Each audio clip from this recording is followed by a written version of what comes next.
return to Rome. Pope Francis is back at the Vatican following his nearly week-long trip to Canada. Rebound case of COVID. President Joe Biden again tests positive for the coronavirus. We're at the White House. Military conflict. The Ukrainian ambassador tells us how the war with Russia is affecting her country.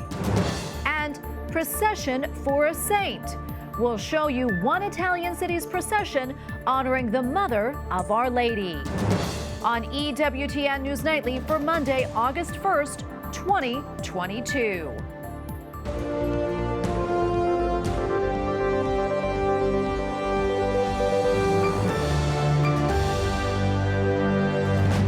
Thank you so much for being with us tonight on this feast of St. Alphonsus Liguori. I'm Tracy Sable.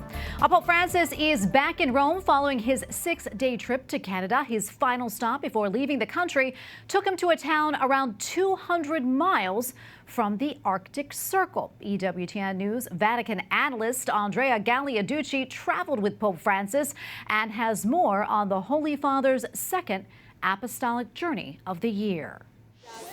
Pope Francis has concluded his penitential pilgrimage to Canada with a visit to Iqaluit, the place where Inuit, the people of Inuit, are most populous, and to ask forgiveness again for what the Catholics might have been doing in residential schools, the state-run schools that were sometimes entrusted to Catholics. 16 out of 70 dioceses in Canada were entrusted of governing and administering these schools, where there were abuses and where also children were eradicated by their families to be assimilated into Canadian culture. The penitential pilgrimage started in Edmonton. It went to cemetery of the indigenous people, and he went also to shrines like Saint-Anne-de-Beaupré, that is the national shrine of Canada in Quebec City. So it was a pilgrimage that touched upon all the places in Canada where indigenous people were. But in fact, I would say that there are two important speeches that perhaps have been underestimated. One is the speech that the Pope delivered to the government when he met with the authorities, when he explained that, the Church has forgiveness for the sins of his sons, but at the same time that the Church wants to be present in society and in fact gives a contribution to society. And it was important, the reference the Pope made to the many poor people knocking the door of the parishes. The second speech that was very important was the speech delivered to the bishops, seminarians, priests, deacons of Canada. This speech made a distinction between secularization and secularism. The Pope said that we have to dialogue with secularization, but we cannot dialogue with secularism because secularism brings God out of the horizon, and that was a very important distinction, especially in Canada, where there was a wave of secularization, the so-called the Quiet Revolution, La Révolution Tranquille, that took place in Quebec, and this revolution brought waves of secularization, waves of atheism, waves of world without God. So we have abortion, euthanasia in laws that are very much advanced in Canada. So the Pope, in fact, told the bishops that they can speak, they can give their contribution to society, bringing the Catholic values, always in a new way, always evangelizing, as the Pope likes to say, but they can be here. Now, all the trip was mostly speaking about Jesus and the need for reconciliation, but mostly the Pope explained that the only reconciliation can be in the crucifix, can be in Jesus. And in one point, the Pope also spoke about the fact that the Church, in fact, is synonym of reconciliation because it gathers people together. And these were the highlights of the trip to Canada, and I hope that they will be lasting. Well, on the papal flight back to Rome, the Holy Father said Canada's residential school system was, quote, a cultural genocide. Togliere I bambini e cambiare la cultura, cambiare la mente. In a 45-minute discussion with journalists, the Holy Father also weighed in on his health, saying the visit to Canada was, quote, a bit of a test because of knee pain. The 85-year-old also said that he is open to the possibility of retiring if he discerns that it is God's will, and says that he's thinking of slowing down a little. Well, those comments come as the Holy Father says Holy See, that is, says Pope Francis will visit Kazakhstan next month. The Pope will attend an interreligious event in mid-September that will be held in the country's capital. It is expected Orthodox Patriarch Kirill will also attend. The first Pope to visit the country was St. John Paul II, who traveled there in September 2001. Well, this morning, President Joe Biden tested positive for COVID-19 once again. The White House physician says the president is feeling well and is continuing to isolate. Today's positive test was expected as the president had a rebound case of the illness this past weekend. White House correspondent Owen Jensen reports. Owen? Tracy, the president's physician also says he'll, quote, continue to conduct the business of the American people from the executive residence. Meanwhile, the person next in line to the presidency after the vice president is at the center of attention right now as she travels across the globe. Across the globe, U.S. House Speaker Nancy Pelosi held talks with Singapore at the start of her Asian tour. And media in Taiwan say Speaker Pelosi is expected to arrive there Tuesday night. The trip not confirmed just yet, but such a visit would anger Beijing. In fact, China's foreign ministry said today the visit would gravely threaten peace and stability of the Taiwan Strait and reiterated Beijing is fully prepared and solemnly waiting. And in the White House press briefing room this afternoon, National Security Council Coordinator for Strategic Communications John Kirby told reporters, "We will not take the bait or engage in saber rattling. At the same time, we will not be intimidated. We will keep operating in the seas and the skies of the Western Pacific as we have for decades."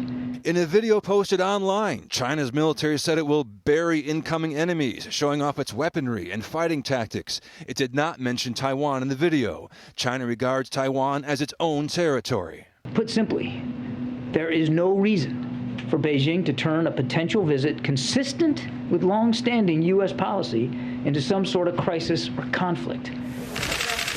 Meanwhile, Vice President Kamala Harris travels to Miami to announce $1 billion are on the way in an effort to what the administration says is about making America resilient to climate change. Today, we meet to discuss the threats that are on the horizon and how we can protect the people of our nation during extreme weather. And on inflation, the Heritage Foundation tweets, Bidenflation is costing individuals $3,400 a year and dual-income families $6,800 a year, according to new Heritage research. And still up in the air tonight is the Inflation Reduction Act, which the president says will lower costs for Americans.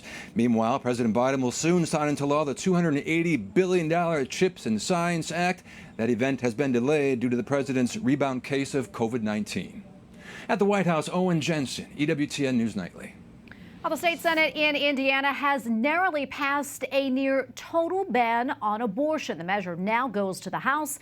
Indiana is one of the first Republican-controlled states to debate tighter abortion laws since the Supreme Court overturned Roe v. Wade last month. And in Kansas, voters head to the polls tomorrow in the first abortion ballot vote since Roe v. Wade was overturned. If passed, the Value Them Both amendment could allow lawmakers to restrict or even ban abortion in Kansas. Pro-lifers in the state say they are hopeful despite being outspent by a 2-to-1 margin by pro-abortion groups. Well, it has been more than 5 months since Russia invaded Ukraine. Thousands of civilians, including women and children, have been killed. And now the Ukrainian ambassador is raising awareness to U.S. lawmakers of the suffering of her people.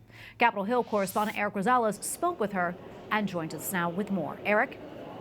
Well, Tracy, Ukrainian Ambassador Oksana Makarova actually saw the pain and suffering herself. She actually helped unveil a photo exhibit here at the nation's capital showing that pain and suffering firsthand through the eyes of the Ukrainian people. Now, I asked the ambassador, who is part of the Eastern Catholic Church, how her faith is being tested. I pray to God to give me strength to serve my country in the best possible way and not to give up. Ambassador Oksana Markarova says each day she prays for her country. With tears in her eyes, the Greek Catholic leader tells me the Russian attacks are deliberate and the killing of her people, especially the children, is difficult to understand. It's a biblical story of David against Goliath, and this fight is a pure fight of good against the evil. And we feel that God is on our side. U.S. lawmakers are taking notice. The Senate unanimously passed a resolution recommending the Biden administration name Russia a state sponsor of terrorism. Republican Lindsey Graham and Democrat Richard Blumenthal, back from a recent trip to Ukraine, led the effort. Where we saw the mass grave sites and photographs of women and children, hands tied behind their back, shot in the head, not just a few, but hundreds of them. That is genocide. I didn't think there was an issue under the sun that would get 100 votes. We found it. Russia's a state sponsor of terrorism. Ambassador Markarova tells me the Ukrainians cannot win the war without U.S. support. U.S. has been leading this effort in providing us with defense articles, with weapons, with financial assistance, with sanctions also to Russia, proving that, U.S. not only talks about the principles and values, but really live by them. Senator Chris Coons, a member of the Foreign Relations Committee, says that the United States needs to continue its support, not only with money, but also with weapons to the Ukrainian people. But many here on Capitol Hill are already starting to question of how long that support should continue. At the Capitol, Eric Rosales, EWTN News Nightly.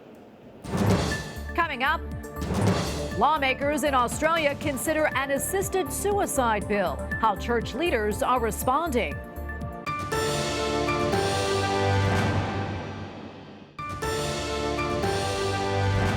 As we reported earlier, Speaker of the House Nancy Pelosi is expected to make a stop in Taiwan tomorrow, although not officially confirmed. This as China threatens military action if the speaker visits the island nation. And joining us now to discuss is Tom Spoehr, director of the Heritage Foundation's Center for National Defense and retired Army Lieutenant General. Tom, welcome back. Always great to see you. Let's talk more about this potential visit to Taiwan. China says a visit by Pelosi can threaten the stability of the Taiwan Strait. Meanwhile, National Security Council spokesman John Kirby warned Beijing should not turn this visit into some sort of crisis or conflict. I want to get your thoughts on this, and how do you see this playing out? Yeah, so the speaker is right to visit Taiwan. No country has the authority or even the ability to tell the United States where our leaders should visit. And so I think Speaker Pelosi is correct in this idea. I think the Biden administration, frankly, has a bit been too worried about China's reaction. And I think we should think more about what's right for the United States and our national interests, as well as those of Taiwan. Yeah, and as you know, both China and the U.S. have deployed military forces near Taiwan in anticipation of the speaker's visit. The military buildup on both sides, though, seems very concerning. That said, do you think that China's threats, do you think they hold any weight? I mean, China will probably do what China normally does. It will probably send aircraft to penetrate Taiwan's airspace. They may bring naval forces closer. You know, they're going to definitely show they're not pleased by this. But again, the United States can't back down in the force of threats like this. If we allow China to tell us where our leaders can go, what is next? You know, so we cannot respond to such threats. And Tom, what do you think our response should be to China's threats? Well, I mean, we should stand firm. I think we respond to provocation if we have to. I think, you know, I'd like to think this visit goes without any incident and that it goes off fine and Speaker Pelosi's visit concludes and everything's okay. But, you know, we have to be prepared for whatever China does. Yeah, I want to switch gears here now. Veterans they're protesting outside of the Capitol over a bill that compensates victims who had chemical and radiation exposure while serving in the military. The bill had passed the Senate, then went to the House, and is now back in the Senate again. But some Republicans who supported the measure previously no longer do. Can you talk to us more about this? Yeah, so first off, I think veterans, obviously, they deserve the thanks of the country for their deployments, for all their work. I'm a veteran. I think a country displays its values when it treats its veterans well.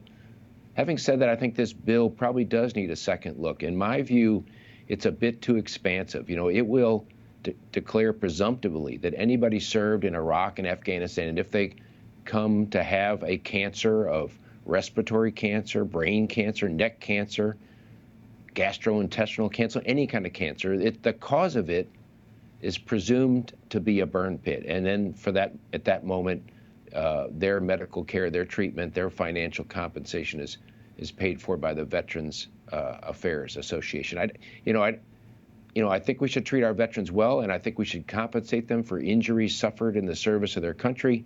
I think this bill goes a bit too far in that regard. Yeah, on a different note, something else I want to talk about. Russian President Vladimir Putin says that there are no winners in nuclear war, and he thinks that nuclear war should be avoided. But earlier this year, he put Russia's nuclear forces on high alert. What do you think this signals? And also, how much weight do you think President Putin's comments hold?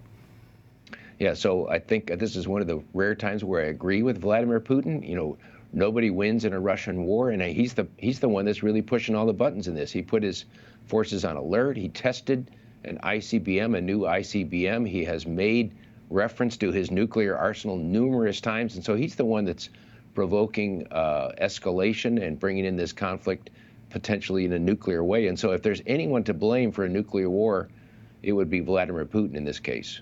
Tom, we probably have about a minute or so left, but what else are you following? Yeah, so the Ukraine situation, I'm watching that ship loaded with the grain traversing the Black Sea, and I'm hoping it makes it out of there safely. And it's just the precedent for more grain shipments coming out of Odessa. I'd like to think that's going to happen, and that all these countries that were in danger of running out of food are probably going to find a lot of salvation if this grain flow starts again. Well, Tom, thank you so much for your analysis. Always great having you on. Thank you very much. Well, the Catholic Church in Australia is urging lawmakers in the country to vote against a bill to legalize assisted suicide in 2 territories. The country's parliament is debating a bill to lift a 25-year ban in the Northern Territory and Australian Capital Territory. The territories account for fewer than 1 million of Australia's population of 26 million people. Well, the Archbishop of San Salvador is praising the months-long state of emergency in El Salvador, which has rounded up tens of thousands of suspects in a crackdown on gangs. The country's gangs have long controlled large areas. Critics say the campaign is violating human rights. Up next, Pope Francis compares greed to an illness. We'll explain.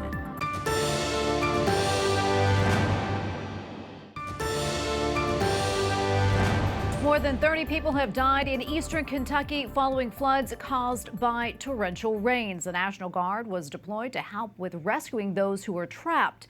Kentucky Governor Andy Beshear says thousands of residents have been displaced by the natural disaster. And joining us now to discuss is Meg Campos, Executive Director of Catholic Charities of the Diocese of Lexington, Kentucky. Meg, welcome and thank you so much for your time. We appreciate it. First off, what is the situation on the ground right now? Can you tell us? Yeah, like you said, there's been a lot of destruction, lives lost. 16 counties were impacted. Some bridges remain closed, mudslides covered roads. Many roads are still impassable. And the unfortunate thing is that there's still a forecast of rain on the way, which makes things that much more worrisome. Meg, we are praying for all of you right now, and we are so sorry for what everyone is going through. Has that area ever seen anything like this before? You know, what's really unfortunate is several of the counties flooded last year. So some of the communities that were impacted this year were ones that we had helped in with rain and floods last year. So it's just that much more stressful on those communities to be hit again. Absolutely, very heartbreaking. Although I do understand that your branch of Catholic Charities is really spearheading relief efforts in your diocese. What more can you tell us about that? Yeah, so Catholic Charities is the domestic disaster response entity of the diocese across the U.S. And so, you know, we're the first ones to respond that are tasked with that. We reach out quickly, and we're along with a team of others. We also have the support of other responders in the community. We work closely, especially in a diocese like ours. It's a mission diocese, where we are, you know, the minority as Catholics. We work together with other teams and other groups in the communities that respond to disasters. Of course, others and disasters of this magnitude come in from outside the state. And we too benefit from being a network of Catholic Charities USA and with members across the country. And we I've already spent the whole weekend working with our Catholic Charities USA and other offices offering support to increase our ability to respond and meet the needs in a very visible Catholic way. Meg, what's the biggest need right now? Right now, the biggest need are, where there are going to be there's many without power, and we expect them to remain without power. So that is an issue. In the initial phase, there's always, water needs. So we have already moved on a big shipment of goods with the support of Catholic Charities USA and some local Catholics that just happen to have stepped forward saying, we have a warehouse and we have a truck to house these goods. These are things like water, food, hygiene kits, other supplies that are being requested.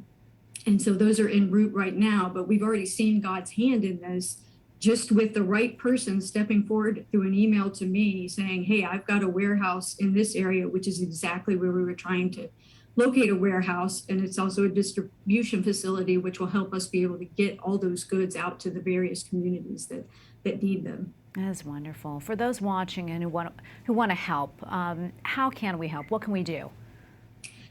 Always in these instances, cash is best, monetary donations. A lot of time people want to send goods, but it may not be the goods that are needed at the time, and it can sometimes become a burden. Often it becomes a burden on those trying to respond, having to deal with storage and housing of, good items, but just things that can't be put to use. If you could visit our website, catholiccharities.lexington.org. There's a direct button on our homepage where you can click and do monetary donations. We will make sure that they are put to good use, I can assure you. And Meg, before I let you go, what else would you want our viewers to know about, what's happening in your community right now? Well, one thing I would like everyone to know is right now the floods are in the news, but soon they won't appear anymore. And where Catholic Charities differs from many organizations, we're in it for the long haul. We are here after all the camera crews have gone, and we work very hand to hand with the local communities in that long-term recovery, helping them build their lives. And so that's, again, why the cash donations, monetary donations are needed. And so that's the message I would like to convey. And we can't do this work without people in the pews across the nation that, support our efforts of both their local Catholic charities and those like us that are responding to a crisis. Well, Meg, thank you so much for taking the time to speak with us. Thank you for what you do. And again, we're praying for you and everyone in Kentucky right now. Thank you so much. I really appreciate it. Pope Francis reminds the faithful that chasing wealth and possessions can blind us to what really matters in life. Dio è il più ricco di tutti, è ricco di compassione, di misericordia. At a Sunday address to pilgrims at the Vatican, the Holy Father said the constant pursuit of money can become like an illness or an addiction. Now, the only way to find true freedom is to detach ourselves from our possessions and instead focus on the richness of a relationship with God. And finally tonight, the faithful in one town in Italy began gathering at 6 in the morning yesterday to honor the mother of the Blessed Virgin.